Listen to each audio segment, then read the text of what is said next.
Hi, this is Laura Workala with Sew Ingenious.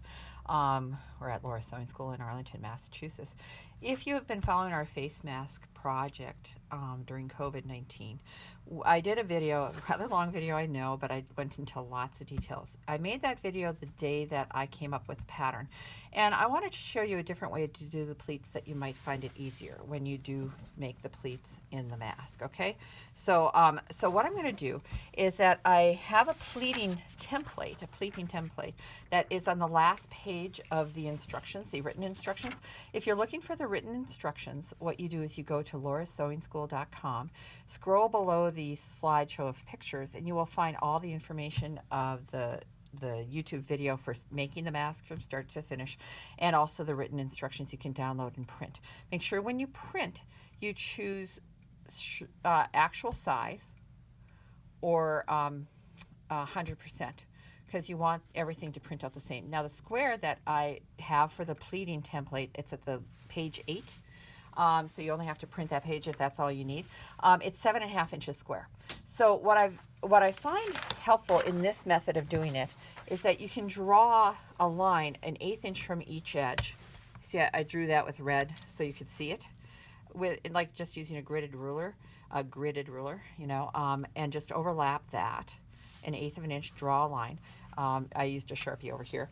And then what you can do with your paper cutting scissors is that you can trim off that bit, okay? So anyway, that's like that. Now, here's the thing, is that this is 7.5 inches square. This right here, when you finish sewing it, will actually be about 7.25 to 7/3 after all the sewing is done, with sewing the lining to the back, putting the twist tie in for the nose wire. See how nice that bends? So it's going to end up that this pleating template is longer than this. So what you're going to do, you're going to match the top edge. Now what's neat about this is if you cut off those sides, you can just place it once and you have a space on either side. So what I can do here to, I'm going to mark my pleat lines with a clip of the scissors instead of marking it with a pen. Oh, let me just make sure that's centered. I'm just eyeing it, you know. Just using these flathead pins here. All right, and I'm going around the wire. And then I'm just to hold it, I'm just gonna put another pin in at the very bottom, okay, so that's there. Now I'm gonna take some nice scissors. I'm gonna use scissors that I can clip to the tip. These are Kai scissors. Kai are really great. They're really nice scissors. They're a very good price too. Anyway, Kai, made in Japan. So anyway, what I'm gonna do is that you can see each of these lines right here on each side. That's where the pleat folds are going to happen. Every other one will be an inside fold, and every other one will be an outside fold. Let me see, I threw that marker over here. So this one right here will be that'll be a front fold or an outside fold. That'll be folded to the front. This will be to the back. This will be to the front. This will be to the back. And this will be to the front, okay? What's going to happen is that this one is going to get folded down to that mark, and this one will get folded down to that mark, and this one will get folded down to that mark. Actually, there will be a back fold in here, okay? That's where the folds are going to happen. All right, so I hope I didn't make that more confusing than anything. So what I'm going to do here is I'm going to take the tip of the scissors, just rest them on the table because they're more stable on the table. That's why they're bent this way, so they can rest on the table and give you more control. I'm going to go like this, and I'm going to clip. Since I only cut off 1/8 of an inch, I'm going to clip with the tip of my scissors to that piece of paper and just clip right to that. And this one will just end up just above that seam allowance we have at the bottom. Then you can turn it and you can clip here and here and here. And I'm just going to clip that little bit with the very tip of my scissors, okay? All right, now another way you can do this if you want. One thing I've done, I marked this a while ago so you can't see it. You can actually, for future help and maybe even help here to know how deep to clip, if you take and you place this on a ruler and you put the tip like at a 1-inch line and you go right above it and you mark every 1/8 of an inch, then you can actually put this so that the first mark is right at the edge and you'll only be cutting 1/8 of an inch deep. If you had, say you were doing a garment and you needed to cut 1/2 inch, well then you put the fourth line, which is 1/2 inch there. just a tip. I don't know if that's going to confuse things for you. But anyway, if you do take an 1/8 inch off each side of the pattern, then you can just clip to the paper, which is actually kind of nice. You don't have to think when you're doing that. Okay, so now I'm going to pull these off. And I'm not going to use those pins because I'm going to use the iron. All right. So I'm going to put this aside. These are a bunch that I'm going to do. When I've been doing this mask project, I have been sewing the same step on all the masks in a row, you know. So what I did is that I sewed this seam first on all of them, one right after the other, not stopping to cut the thread. So I did something called chain piecing, which is what quilters do all the time.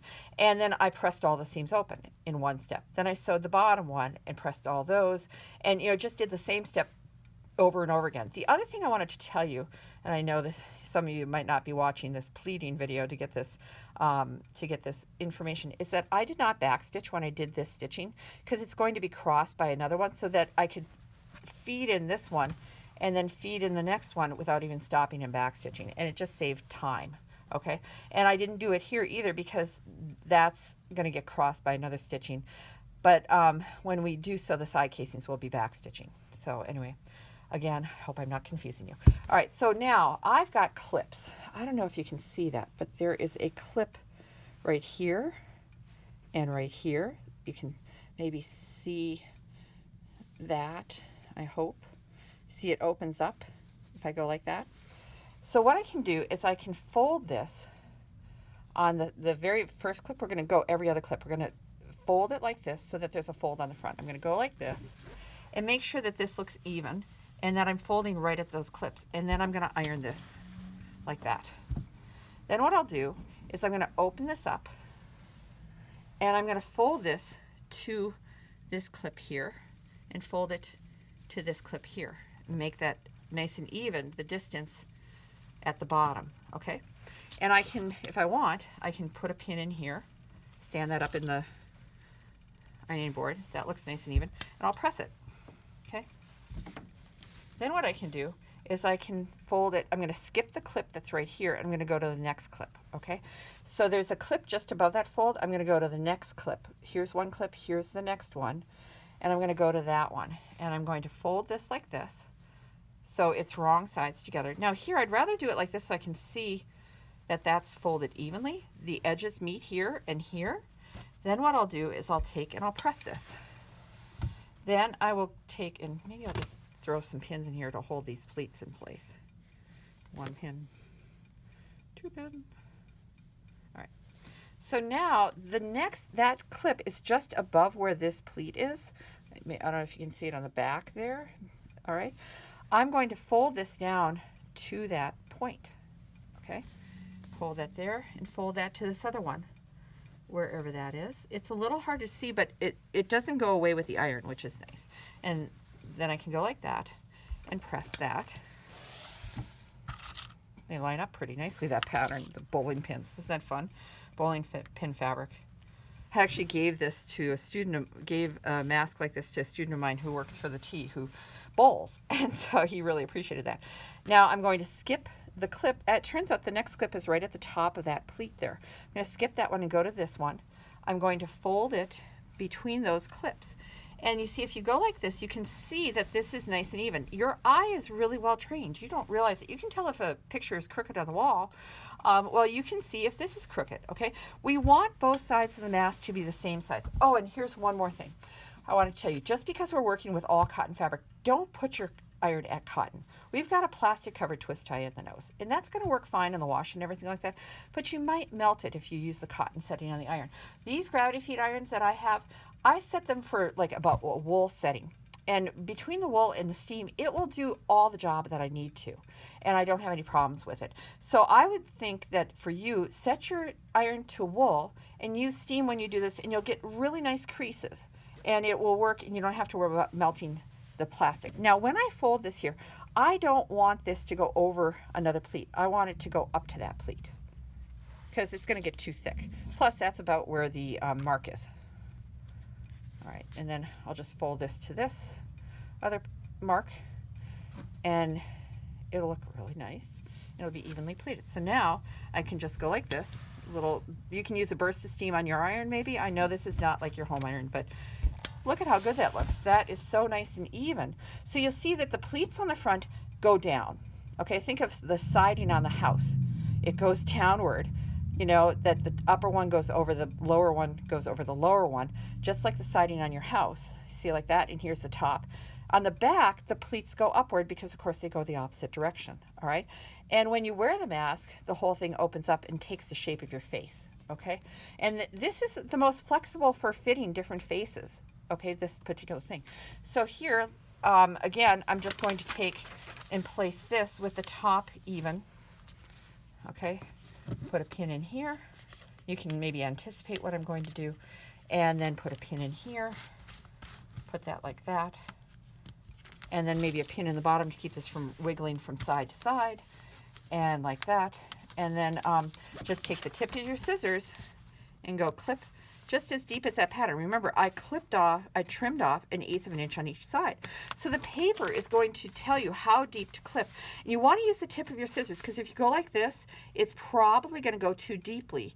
You have to be very careful. This way, if you just use the tip of the scissors, you're not going to go too deeply, and you're not going to end up with a hole or a frayed area, all right? So once I get those clips in, all I have to do is I'm going to go the very bottom clip. You go to the second to bottom clip, fold it to the back like that. Then I just kind of open it up and bring it down to this mark.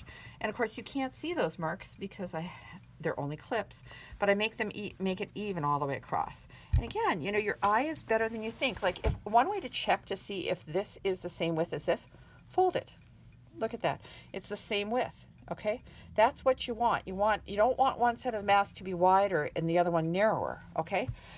All right, so now I've got that. Put a pin in here. Put a pin in here, all right? And I use these glass head pins. So if I do have the iron around it, they don't melt. Now there's a clip just above here. I'm going to go to the next clip, fold it at that clip. Make sure it's folded evenly. Whoops, I caught my finger. I tell you, I've certainly got enough pin sticks and everything like that. I burned myself the other day doing burn test on some fabric trying to figure out if it was cotton. Okay, so I'm going to just bring that down to there. Take this, bring this down to the clip over here. You can just pull on it to separate that clip to see where it is. This looks nice and even, so then I'll give that a nice press. Just a burst of steam will do it. Then lift up the pin and the fabric and then I'll go to this last one and go like that. Make sure it looks evenly folded like that. Go here, go to the clip there, like that, and like this, and press, and you're all set. So I'm hoping that that will make it much easier for you, because then we'll sew the pleats. When you sew the pleats down, go in the same direction, because I find if you go this way and then go this way, it tends to, you know, be different sizes when you're done, even if you were careful to make sure that these both were the same size. So go down here, right on that same line that we did here, and on the same line that we did here, and before you put the casing on. All right, thank you.